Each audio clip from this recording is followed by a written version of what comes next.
আসাম এডুকেশ্যনলৈ সকলোকে স্বাগতম জনাইছো। আজি মই ক্লাস 7 ৰ সোশিয়াল সায়েন্সৰ চেপ্টাৰ নম্বৰ 25 প্ৰান্তীয় গোট আৰু গণতান্ত্ৰিক অধিকাৰ এটো লেসনৰ কোৱেশ্চন আনসাৰ সমূহ বুজাই দিম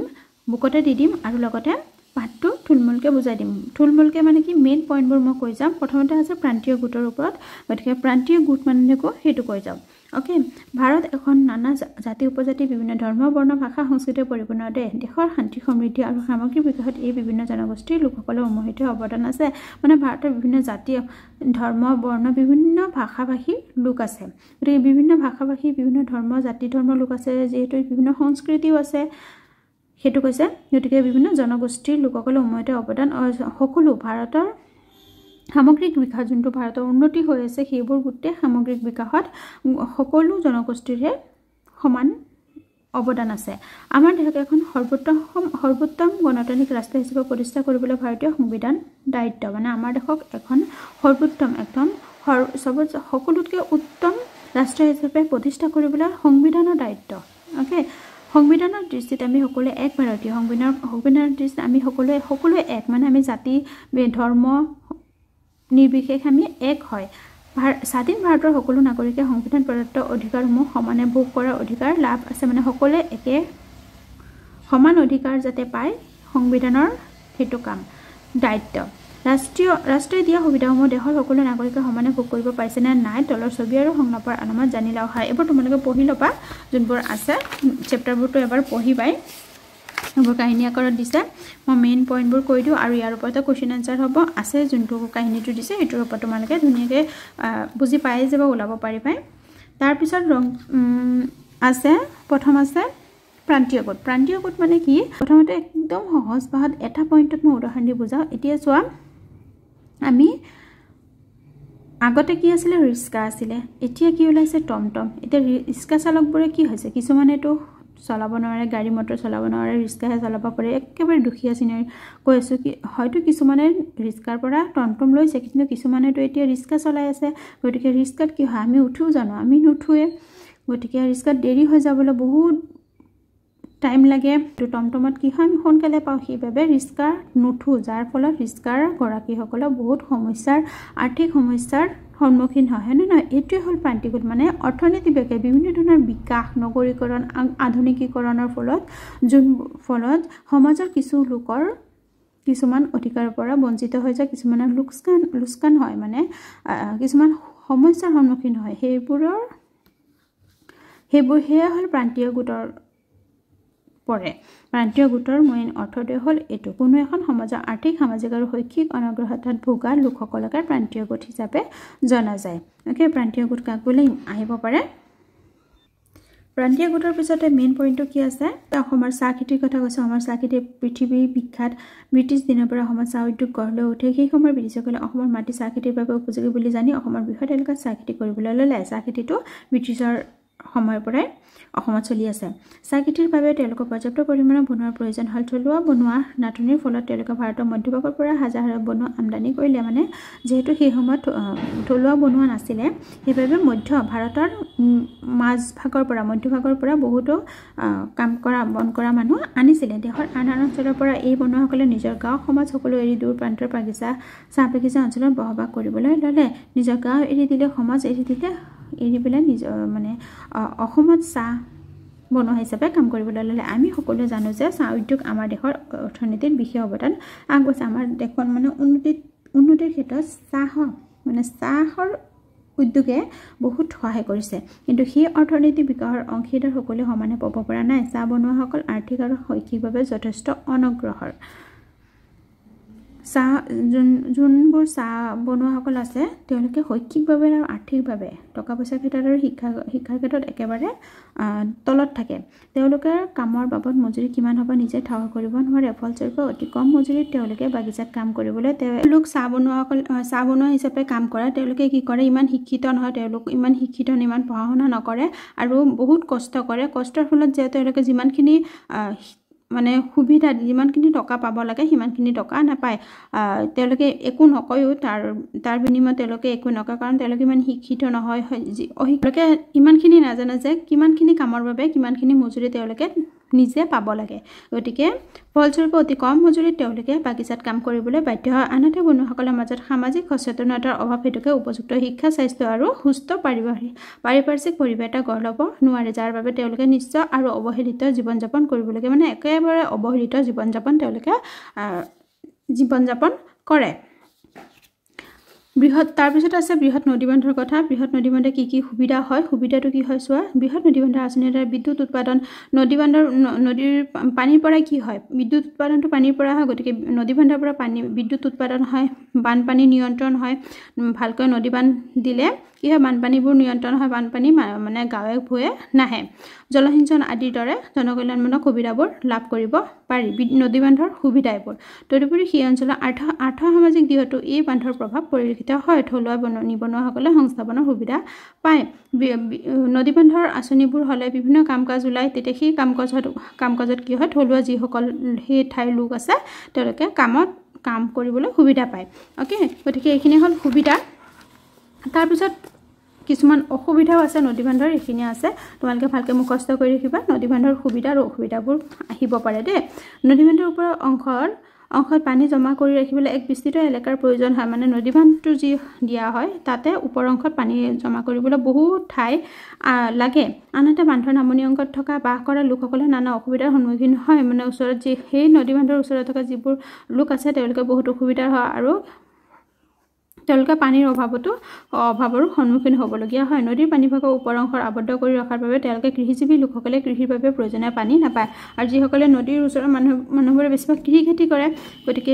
কৃষিজীৱী হয় আৰু কৃষিজীৱী মানুহে পানী নাপায় বাবে কি হয় তেওঁলোকে বহুত অসুবিধা পায়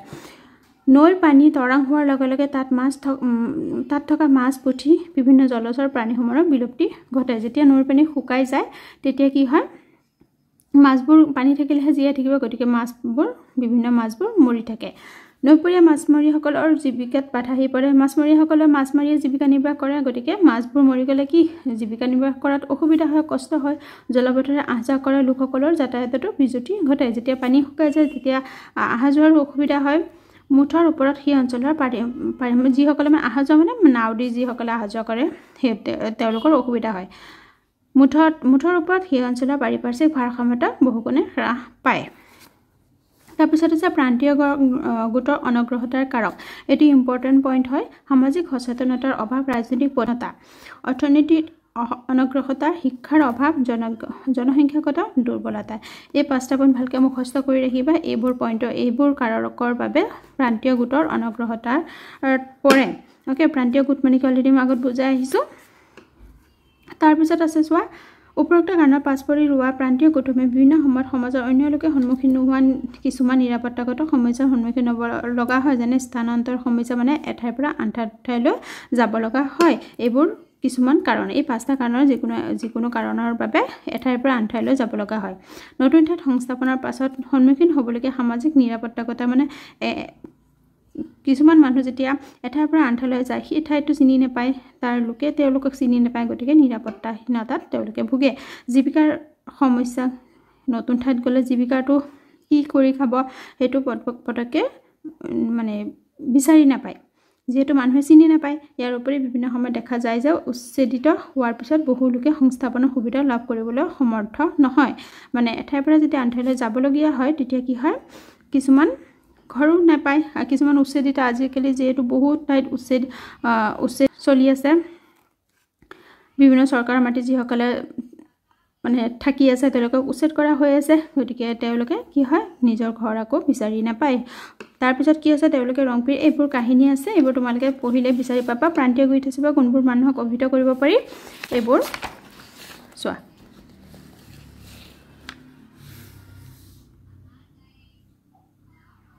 এইটো পেজ নম্বৰ 217ত হ'ব এইটো হ'ব কোনো এখন সমাজৰ আৰ্থিক সামাজিক বা এইটো হ'ব কোনো এখন সমাজৰ আৰ্থিক সামাজিক আৰু শৈক্ষিক অনগ্ৰহতাত ভোগা লোকসকলক প্ৰান্তীয় গোট বুলি অভিহিত কৰিব পাৰি এনেকৈ লিখি দিলে হ'ল সেইটো সেন্টেন্স ভালকৈ মুখস্থ কৰি ৰাখিবা চাহ মজদুৰসকলক অসমলৈ কোনে আনিছিল ব্ৰিটিছসকলে অসমলৈ আনিছিল বৃহৎ নদীবান্ধৰ পৰা কি উপকাৰ হয় যোনটো মই অলৰেডি ক'লোৱে 217ত আছে এইটো উপকাৰটো ভালকৈ মুখস্থ কৰিবা অপকাৰটো মুখস্থ কৰি ৰাখিবা প্ৰান্তীয় গোটৰ অনগ্ৰহতাৰ কাৰকবোৰ হ'ল এইবোৰ অ'কে এই পাঁচটা পইণ্ট ভালকৈ মুখস্থ কৰিবা তাৰপিছত আছে ইয়াতে এখন সমাজৰ সামগ্ৰিক বিকাশে সমাজৰ সকলো শ্ৰেণীৰ সকলো অংশৰ লোককে সাঙৰি লয় যেতিয়া এখন সমাজৰ সম্পূৰ্ণ দিশৰ সকলো ফালৰ পৰা যেতিয়া উন্নতি হয় বিকাশ হয় তেতিয়া কি হয় সকলো লোককে সাঙৰি লয় দেশৰ বিকাশত ভাগ ল'বলৈ প্ৰতিজন নাগৰিকে দায়বদ্ধ প্ৰান্তীয় গোটৰ লোকসকলো ইয়াৰ পৰা বাদ পৰি নাযায় কিন্তু সেইসকল লোকৰ অৰিহণা পাবলৈ হ'লে তেওঁলোককো সমাজৰ মূল অংশৰ মানুহৰ দৰে সমান সুবিধা মৰ্যাদা আৰু অধিকাৰ প্ৰদান কৰা প্ৰয়োজন মানে যেতিয়া এখন সমাজ বা এখন দেশ বিকাশ হ'বলৈ হ'লে এখন দেশ বা সমাজৰ বিকাশ হ'বলৈ হ'লে কি হয় সকলো মানুহকে সাঙুৰি ল'ব লাগিব আনকি প্ৰান্তীয় গোটৰ লোকসকলকো গতিকে প্ৰান্তীয় গোটৰ লোকসকলক সাঙুৰি লোৱাৰ ক্ষেত্ৰত প্ৰথম মূল কামটো কি তেওঁলোকক সমান সুবিধা দিয়া মৰ্যাদা দিয়া অধিকাৰ দিয়া তেতিয়াহে সম্পূৰ্ণ ফালৰ পৰা দেশখন সমাজ এখন বিকশিত হ'ব এই উদ্দেশ্য আগত ৰাখি আমাৰ দেশৰ সংবিধানে কিছুমান বিশেষ সুবিধাৰ অৱকাশ কৰিছে সংবিধানৰ কিছুমান নিয়ম আছে এই নিয়মবোৰ মুখস্থ কৰিবা কিছুমান জনজাতিৰ ওপৰত কিছুমান তেওঁলোকৰ যাতে পিছপৰি নাথাকে সমান সুবিধা অধিকাৰ তেওঁলোকক দিছে গতিকে এইবোৰ তোমালোকে অধিকাৰবোৰ মুখস্থ কৰিবা তাৰ পিছত এইটো শিক্ষাৰ অধিকাৰ আইন 2009 চনত কিমান চনত শিক্ষাৰ অধিকাৰ আইন ল'ৰা ছোৱালীক যে প্ৰাথমিক শিক্ষাৰ অধিকাৰৰ পৰা বঞ্চিত হ'ব নোৱাৰাটো নিশ্চিত কৰিছে মানে সৰু ল'ৰা ছোৱালীবোৰ 2009 চনত শিক্ষাৰ অধিকাৰ আইনে 2009 চনৰ পৰা শিক্ষাৰ অধিকাৰ আইনে ধাৰ্য কৰিছে যে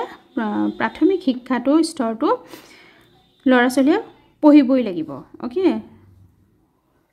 এতিয়া বাকিখিনি জনজাতিসকলৰ ওপৰত আছে জনজাতি মানে সাপোজ দিলে চাহ জনজাতিসকল তাৰপিছত পাহাৰীয়াসকলৰ যোনবোৰ জনজাতি আছে তেওঁলোকৰ জনজাতিৰ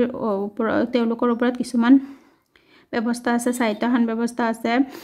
কিছুমান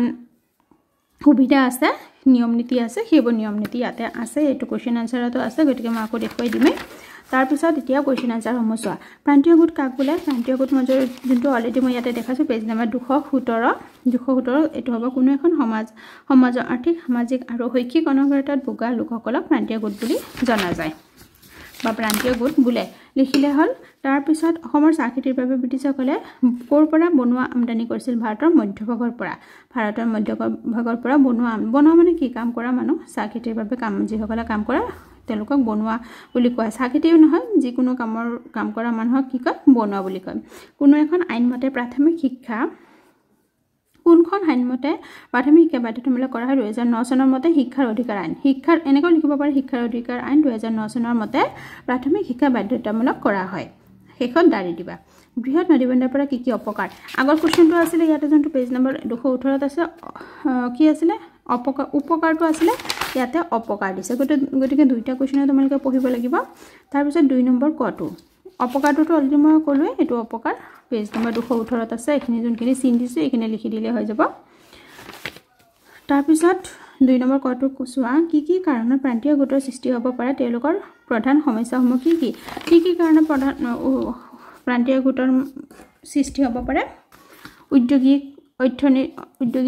অৰ্থনৈতিক বিকাশ নগৰীকৰণ আৰু আধুনিকীকৰণৰ ফলত প্ৰান্তীয় গোটৰ সৃষ্টি হ'ব পাৰে তাৰ পিছত তেওঁলোকৰ প্ৰধান সমস্যাসমূহ কি তেওঁলোকৰ সমস্যাসমূহ ইয়াতে লিখি লিবা ইয়াৰ ফলত কি হয় ফলস্বৰূপে লোকসকল আৰ্থিক সামাজিক সংকটৰ সন্মুখীন হৈ এক অৱহেলিত জীৱন কটাবলগীয়াত পৰে এটো সেন্টেন্স লিখি দিলো ইয়াৰ আনসাৰটো কমপ্লিট হৈ যাব ওকে নেক্সট কোৱেশ্চন নম্বৰ খটো চোৱা জনজাতি আৰু অনুসূচিত জাতিৰ ছাত্ৰ-ছাত্ৰীসকলক সংবিধানে কি বিশেষ সুবিধা প্ৰদান কৰিছে এটো মই অলৰেডি পইণ্টবোৰ দেখাইছো নহয় হেবোৰ পইণ্টবোৰ লিখি দিবা সংবিধানে কি সুবিধা দিছে এইবোৰ এটা পেজ নম্বৰ 219 ত আছে খ নম্বৰ গ নম্বৰ আৰু উ নম্বৰ পইণ্টটো লিখি দিলে হৈ যাব নেক্সট 2 নম্বৰ গটো চোৱা পাৰ্বত্য অঞ্চলৰ জনজাতিসকলৰ বাবে কেনে ধৰণৰ সাহিত্যখন আছে দুখনৰ নাম লিখা মানে পাৰ্বত্য যিসকল লোকে পাহাৰীয়া অঞ্চলত বাস কৰে তেওঁলোকক জনজাতি অনুসূচিত জনজাতি লোক বুলি কোৱা হয় তেওঁলোকৰ বাবে সাহিত্যখন কিছুমান ব্যৱস্থা আছে সাহিত্যখন কেনে ধৰণৰ ব্যৱস্থা লয় লিখিব দিছে গতিকে পেজ নম্বৰ হ'ব মইটো 219 ত হ'ব এটো ওকে জনজাতিসকলৰ আৰ্থ-সামাজিক উন্নতিৰ বাবে সাহিত্যখন ব্যৱস্থা আছে লিখিবা তাৰ পিছত লিখিবা অসমৰ পাৰ্বত্য বা এখিনি লিখিলে হ'ব কৈছে অকল পাৰ্বত্য গতিকে ভৈমাৰটো লিখিব নালাগে প্ৰথম এখিনি এটো সেন্টেন্স লিখিবা তাৰ পিছত এখিনি পৰা লিখিবা অসমৰ পাৰ্বত্য যেহেতু পাৰ্বত্যসকলৰ কথাহে কৈছে দেই অসমৰ পাৰ্বত্য জনজাতি অধ্যুষিত অঞ্চলৰ কাৰ্বিসকলৰ বাবে কাৰ্বি আংলং জিলা পৰিষদ আৰু ডিমাছাসকলৰ বাবে উত্তৰ কাছাৰ পাৰ্বত্য জিলা পৰিষদ গঠন কৰা হৈছে কিছুমান পৰিষদ গঠন কৰা হৈছে আৰু তেওঁলোকে এইটো নজৰ দিয়ে যাতে সেই জনজাতিসকল কেনেদৰে চলি আছে তেওঁলোকৰ শিক্ষা সকলো ব্যৱস্থা চোৱা চিতা কৰে ওকে বড়ো কিছুমান অসুবিধা হ'লেও সেইবোৰ চোৱা চিতা কৰে বড়োসকলৰ স্থানীয় স্বায়ত্তসকলৰ বাবে বড়োলেণ্ড টেৰিটৰিয়েল কাউন্সিল এইটো এমচিকিউ কাৰণে পঢ়িবা দে বড়োসকলৰ বাবে কোনটো কাউন্সিল মানে আছে কোনটো পৰিষদ আছে এইটো বড়োলেণ্ড টেৰিটৰিয়েল কাউন্সিল এইটো ইম্পৰ্টেণ্ট কোৱেশ্চন শৰ্টকাট কি কয় বিটিচি বুলি কয় আৰু মিচিং তিৱা লালুং ৰাভা দেউৰী আৰু আদি জনজাতিসকলৰ বাবে স্বায়ত্তশাসিত পৰিষদৰ ব্যৱস্থা আছে এইখিনি লিখিলেও হৈ যাব আনসাৰটো কিন্তু এইটো কোৱেশ্চন বহুত ইম্পৰ্টেণ্ট দে বড়োলেণ্ডৰ যোনটো বড়োসকলৰ বাবে কোনটো স্বায়ত্তশাসিত পৰিষদ আছে বড়োলেণ্ড টেৰিটৰিয়েল কাউন্সিল চমুকৈ বিটিচি তাৰপিছত হ'ব খালি ঠাইখিনি চোৱা খালি ঠাই পূৰ কৰা ক নম্বৰ 3 নম্বৰ কত সংবিধানৰ দৃষ্টিত আমি সকলোৱে এক ভাৰতীয়